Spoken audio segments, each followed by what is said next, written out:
Sunita, working as a clinical dietitian in Renova Nilima Hospitals. So ఈరోజు మన topic వచ్చేసి gynaec problems. పర్టికులర్గా ఏంటంటే గర్ల్స్లో గైనిక్ ప్రాబ్లమ్స్ దానికి ఫుడ్ రిలేటెడ్ ఎలా ఉంటుంది అనేసి. సో ఏంటంటే గైనిక్ ప్రాబ్లమ్స్కి ఫుడ్ రిలేటెడ్ ఉందా అంటే 100% ఉంది.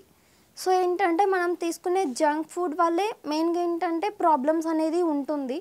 సో ఇప్పుడు నవోడేస్లో ఏంటంటే లేడీస్కి చూసామంటే గైనిక్ ప్రాబ్లమ్స్ జనరల్గా ఏంటంటే ఈ ఫైబ్రాయిడ్ యూటెరస్ కానీ అంటే కొంచెం నీటి బుడగలు రావడం, పీసీఓడి కానీ పీసీఓఎస్, కొంచెం ఒబేస్ అవ్వడము, తర్వాత కొంచెం ఇంకా కొంచెం డెప్త్కి వెళ్ళారంటే లైక్ ఓవర్ వెయిట్ ఉండడం వల్ల కొంచెం కన్సీవ్ ప్రాబ్లం అవ్వడం, అలా ఛాన్సెస్ చాలా ఉన్నాయి.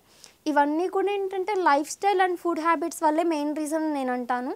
ఎందుకంటే మనం జనరల్గా టీనేజ్లో తీసుకునే ఫుడ్ వల్ల లైక్ సమ్ జంక్ ఫుడ్ కానీ అప్పుడు తీసుకునే డీప్ ఫ్రై ఐటమ్స్ కానీ వాటర్ మన ప్రాపర్ న్యూట్రిషన్ ప్రాపర్గా లేకపోవడం వల్ల కూడా ఏంటంటే that is the main reason. So దాన్ని కొంచెం ఓవర్కమ్ చేయాలంటే ఫస్ట్ ఆఫ్ ఆల్ ఏంటంటే యాంటీ ఆక్సిడెంట్ రిచ్ ఫుడ్ ఎక్కువగా తీసుకోవాలి.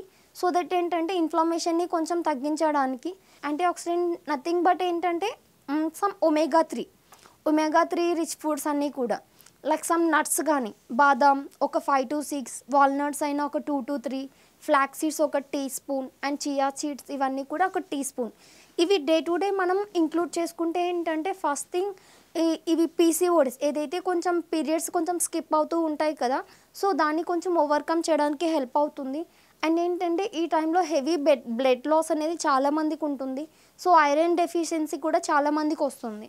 సో ఐరన్ డెఫిషియన్సీ ఓవర్కమ్ చేయడానికి కూడా కొంచెం ఐరన్ రిచ్ ఫుడ్స్ కానీ విటమిన్ B12 కొంచెం ఎక్కువ ఫుడ్, ఫోలిక్ యాసిడ్ ఇలాంటివన్నీ కూడా ఎక్కువగా ఇంక్లూడ్ చేసుకోవలసి ఉంటుంది.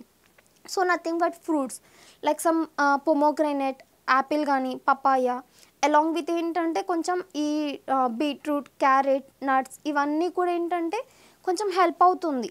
అండ్ ఏంటంటే కమింగ్ టు పీసీఓఎస్ ఉన్నప్పుడు ఏంటంటే జనరల్గా ఒబేస్ అవుతూ ఉంటారు, అంటే లావ్ ఎక్కువ అవుతుంటారు.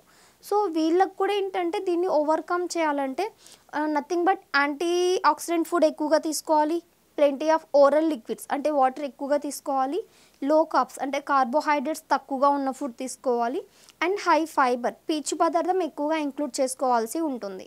ఈ high fibre is nothing but some fruits, vegetables, salads అలాగా. అండ్ లో కార్బ్స్ అంటే కొంచెం రిఫైన్డ్ షుగర్స్ కానీ బేకరీ ఐటమ్స్ కానీ క్రీమ్స్, బేకరీ చాక్లెట్స్ అలాంటివన్నీ కూడా ఏంటంటే హై షుగర్స్ అండ్ కార్బోహైడ్రేట్స్ ఉంటాయి. సో ఆ ఫుడ్స్ ఎక్కువగా తీసుకోకూడదు. అండ్ మెయిన్ థింగ్ ఏంటంటే వాటర్ ఎంత ఎక్కువగా తీసుకుంటే అంత మంచిది.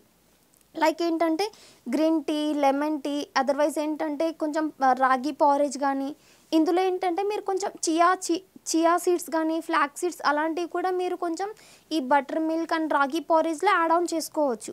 అంటే ఈ చియా అలాంటివి ఏంటంటే డైరెక్ట్గా తినడం కష్టం అవుతుంది. బట్ ఏంటంటే మీరు కొంచెం జ్యూసెస్లో కానీ ఎనీ కైండ్ ఆఫ్ జ్యూస్లో మీరు యాడ్ చేసుకోవచ్చు, ఇంక్లూడింగ్ కొంచెం లెమన్ వాటర్లో యాడ్ చేసుకోవచ్చు, బటర్ మిల్క్లో యాడ్ చేసుకోవచ్చు, రాగి పారేజ్లో కూడా యాడ్ చేసుకోవచ్చు.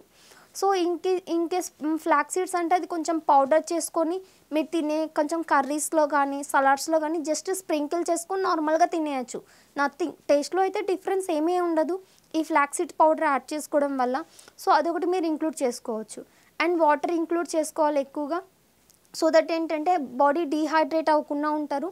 అండ్ ఏంటంటే వీక్నెస్ కానీ హెడేక్ అలాంటి ప్రాబ్లమ్స్ అన్నీ కూడా కొంచెం ఓవర్కమ్ చేయొచ్చు. సో ఈ ప్రిన్సిపల్స్ మీరు ఫాలో అయితే గైనిక్ ప్రాబ్లమ్స్ని కొంచెం ఓవర్కమ్ చేయొచ్చు.